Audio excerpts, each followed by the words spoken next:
Hello there, and welcome to today's show, Gina Gardiner and Friends. And I'm absolutely thrilled to have Mills Gray with me today. Hi, Mills, how are you? Hi, I am good, thank you. Just saying, enjoying the sunshine, which has been a bit of a rarity, hasn't it, so far this year? It has indeed. Before we get started, I just want to share with our listeners a little bit about you. Mills Gray is a leadership coach. We have lots and lots in common, do I and Mills. She helps founders, coaches, and service providers grow their business, get more clients, and create greater impact. She's a multiple six-figure business owner. She was 14 years an entrepreneur, sold her first business in 2018. She's one of the top 2% mentors for a health and wellness brand and a mum to two girls. My goodness me, you've been a big girl, haven't you? I always get surprised when I hear it as well, because when you write it, you're kind of like, oh, what have I done? You're packing it all into a few sentences. But yes, I suppose I have done quite a lot in my, I suppose, career business life. And actually before that, but yeah, it's always nice to hear back. You're like, oh, Yeah, very impressed. I think it's okay to be impressed as well. I'm like, I think so too. It's like I've just been writing an article, and sometimes I go back to the articles I've written and I have no memory of actually writing them, and I think, oh, that's good. Did I write that? Yeah. I actually often go back to I was at school years and years and years ago, but we had a careers advisor teacher. She was specifically for career advice, and she always used to just roll her eyes at me and kind of imply that nothing ever would, I was never going to be destined for anything great. And I always, whenever I hear my bio, I always think of her. Isn't that nuts? Like, I remember her name.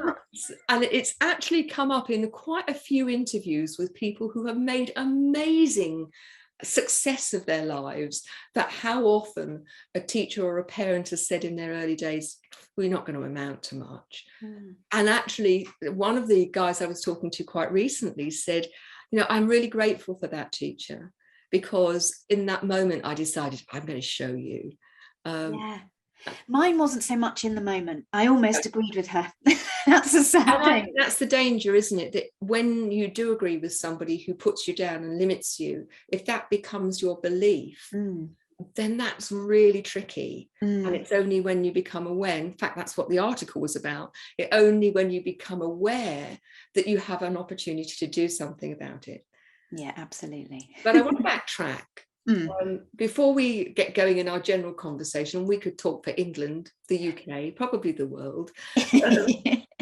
So share with our listeners a bit about your story. How have you come to be this amazing, successful woman? Well, thank you, and that's nice to hear. I suppose I have to really go back to school, and I'm dyslexic. So back donkeys years ago, you were just really sort of put in a box of being not the brightest. It was never discussed that actually you just think in things in a completely different way. And so what was my limiting belief is actually my superpower now. And so I sort of ticked the boxes. I went to, obviously went to school.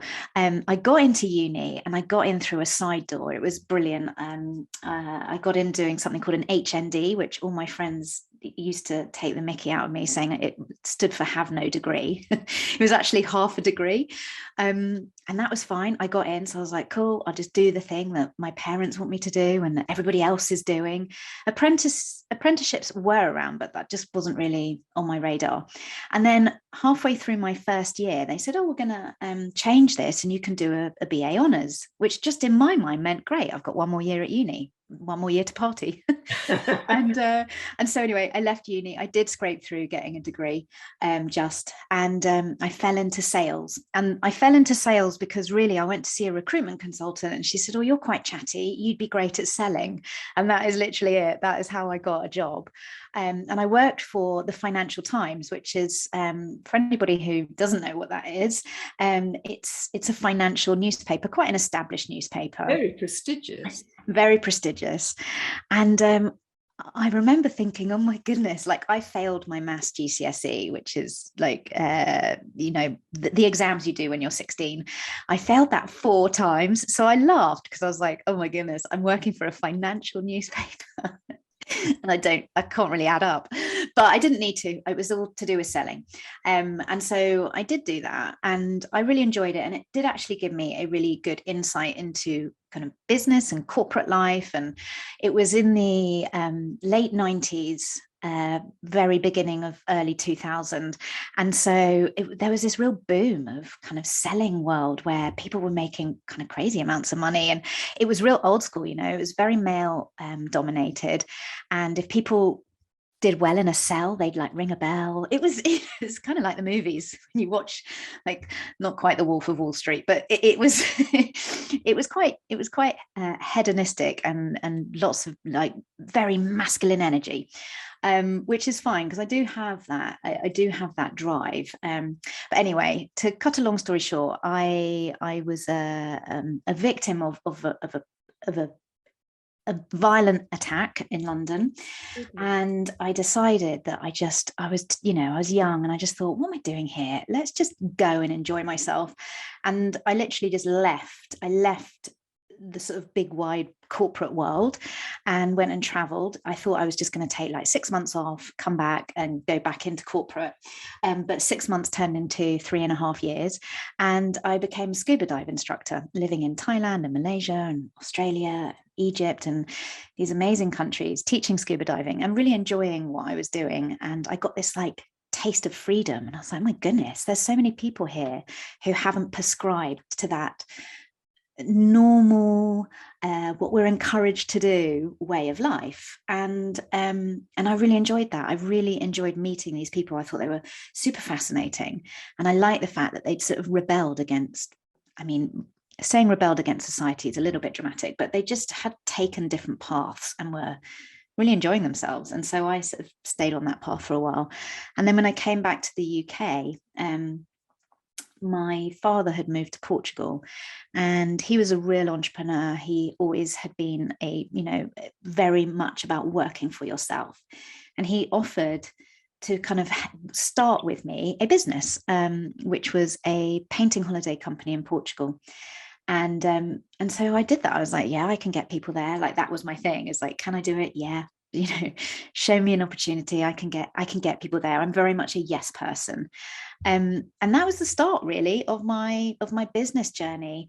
And from there, I then got an opportunity to take over a business in retail, which I did.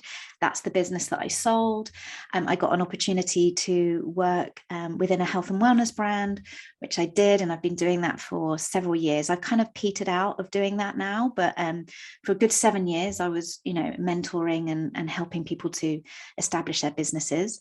And so coaching and mentorship just came as a real natural, obvious thing to do. And I have now gone from, I suppose, I want to say 3 or 4 different businesses, which some people say that's absolutely crazy. How can you do any well if you're doing lots?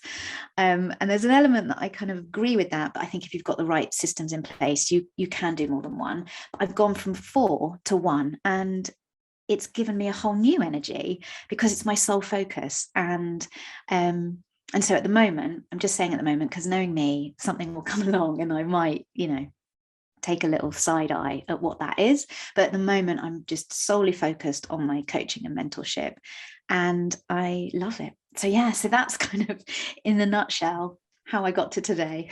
So Mills, you shared with us before the break a huge range of experiences that you telescoped into a relatively short number of years. I laughed when you talked about the fact that it's years ago since you were at school. It's a lot more years ago since I was at school. And when I look at you, here I see a vibrant young woman who is doing amazing things.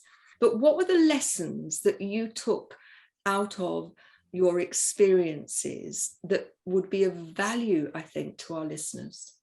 That's such a good question. I suppose the first one is, don't let somebody who doesn't even really know you or know how to even kind of they don't know anything about you. They may not even know how to spell your name. Don't let them determine what you should or shouldn't do. So don't be put in a box by somebody who doesn't really know you, which leads me to that kind of trusting your intuition. I knew that corporate life was not for me. I knew it wasn't. I didn't even like wearing the clothes that I had to wear. They weren't me. And so it was about trusting that pull, that gut, whatever you want to call it.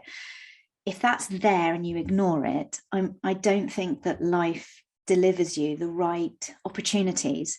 Whereas if you go for that, trusting that gut, let's just call it your gut, then things can be presented to you. So don't let anybody put you in a box. That's the first one. I think the second one is, you might surprise yourself. I think a lot of the time we condition to be like, oh, I don't know if I can do that.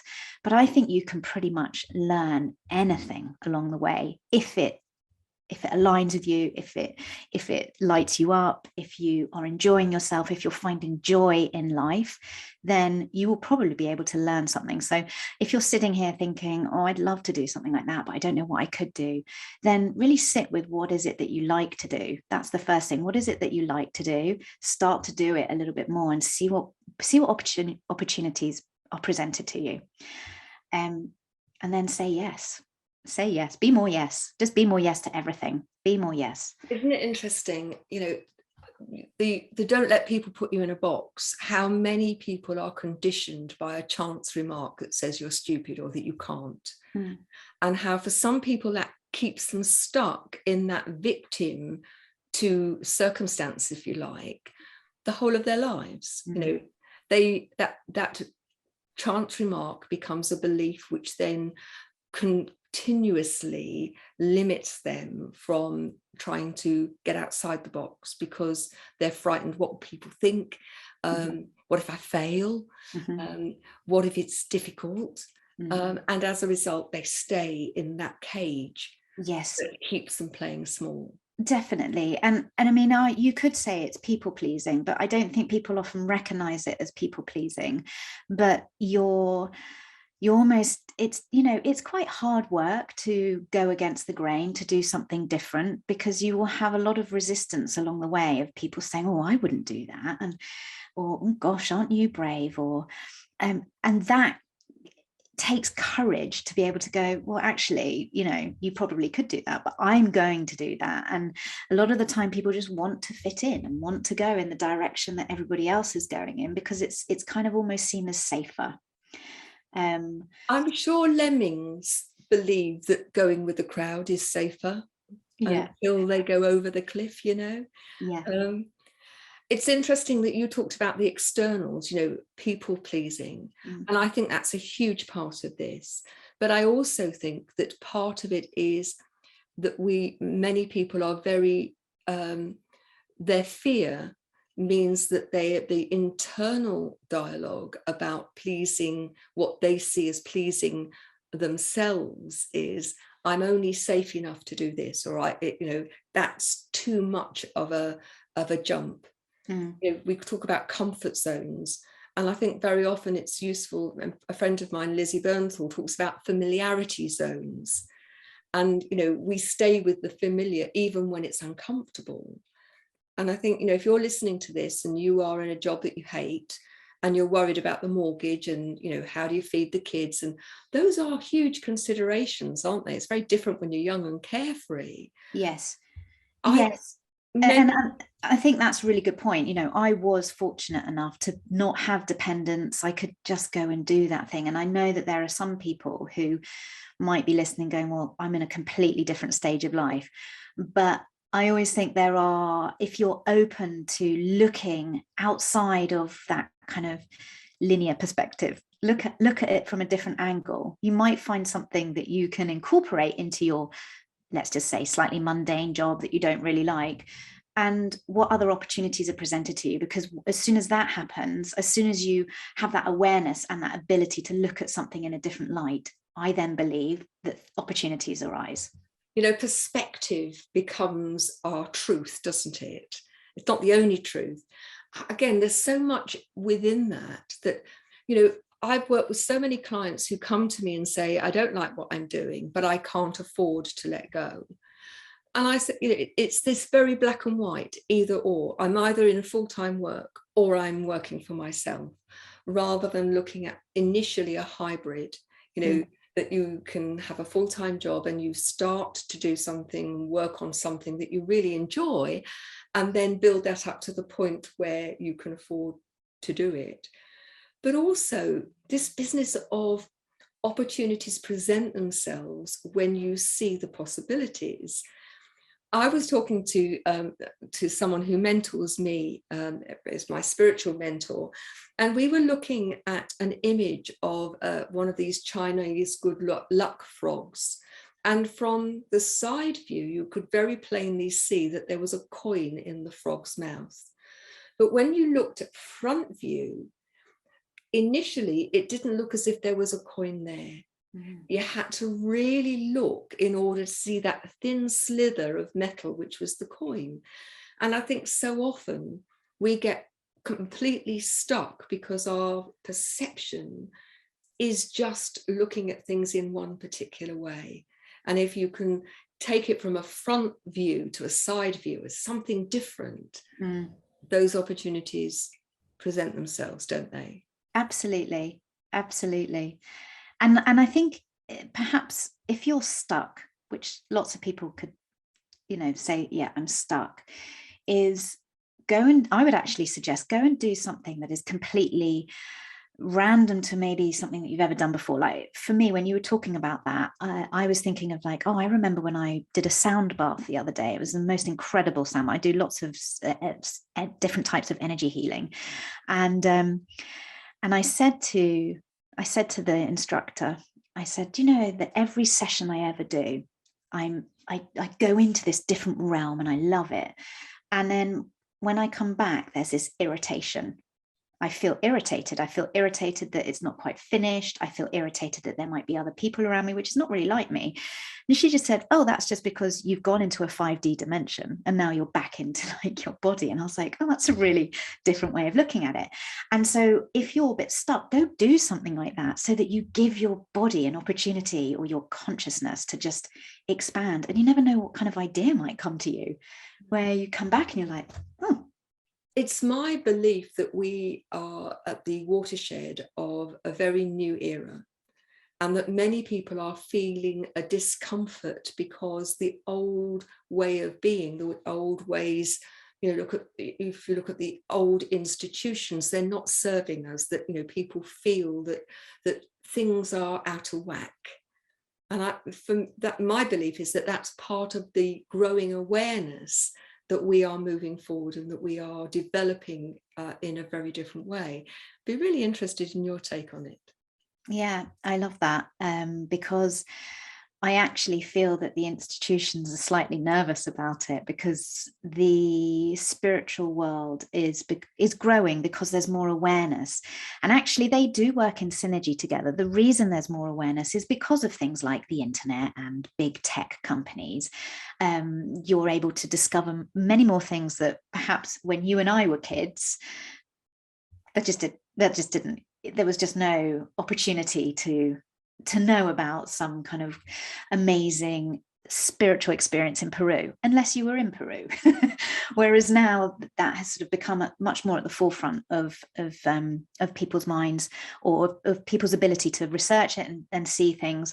And the fact is that people have incredible experiences. It can be something as simple as doing cold water swimming, which I've been doing for a year and absolutely love it. But that has given a holistic approach to healing, and it's proven. And so these proven techniques that may have been considered a little bit out there and wacky are kind of coming to the forefront. And for me, I love that. I love that more and more people are discovering that there is a potentially just an alternative way of being and thinking. And that goes back to my original point of what lessons have I learned. It's like, don't be put in a box of what society think you should be, or whether you should or shouldn't be in a corporate career or go to university. I love I think I once read a book that was called Professional Troublemaker, by Levy. I can't remember her surname, I'll have to think of it, but it's about stepping into that.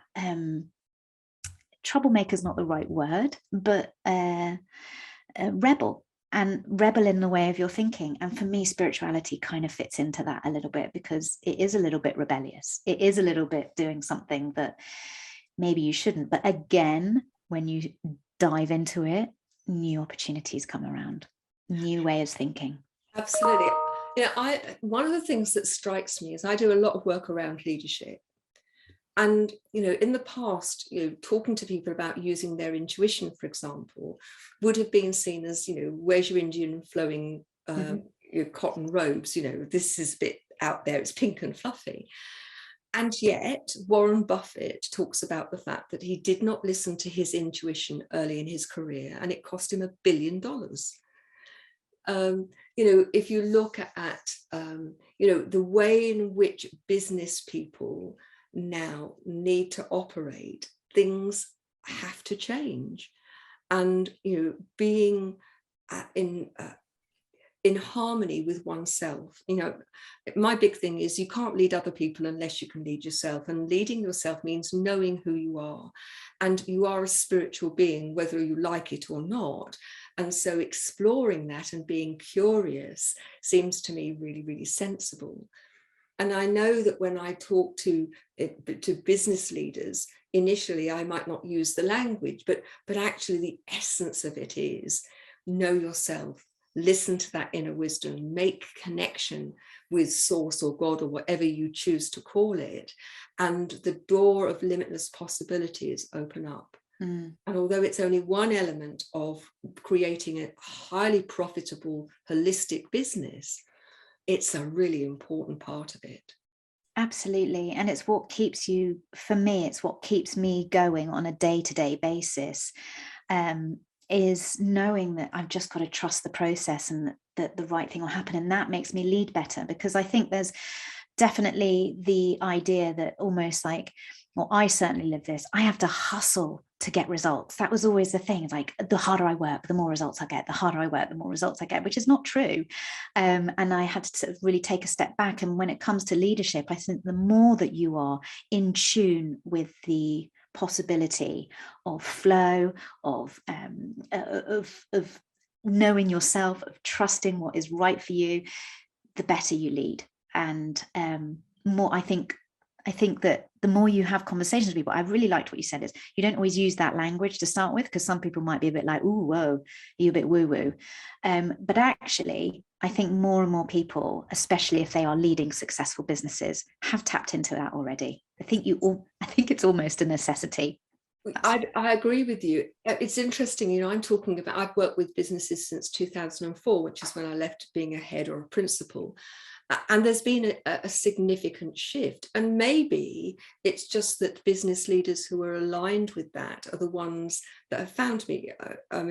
With my business, Gina Gardiner Associates, after 2 years, I didn't ever have to advertise. I didn't market. People found me through recommendation and word of mouth. And I think that's a demonstration that when you are aligned, then things go with ease and flow.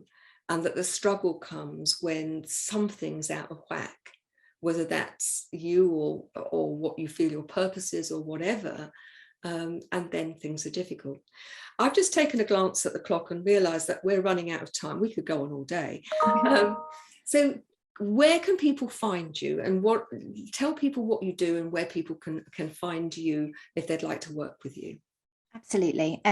Well, I help founders and coaches and service providers, which I always giggle at, because you can actually call yourself anything. Business owner. I help business owners to get more clients.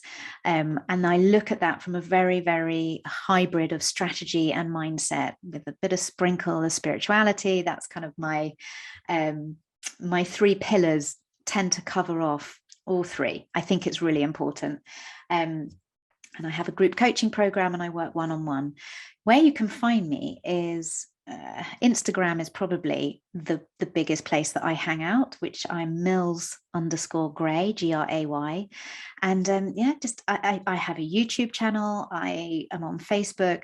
But I think it's really, really important whenever you're looking to work with someone is really just stalk them a little bit, find out if they're the sort of person that you like. And if they are, drop them a message. And if you don't resonate, then there's a reason you don't resonate.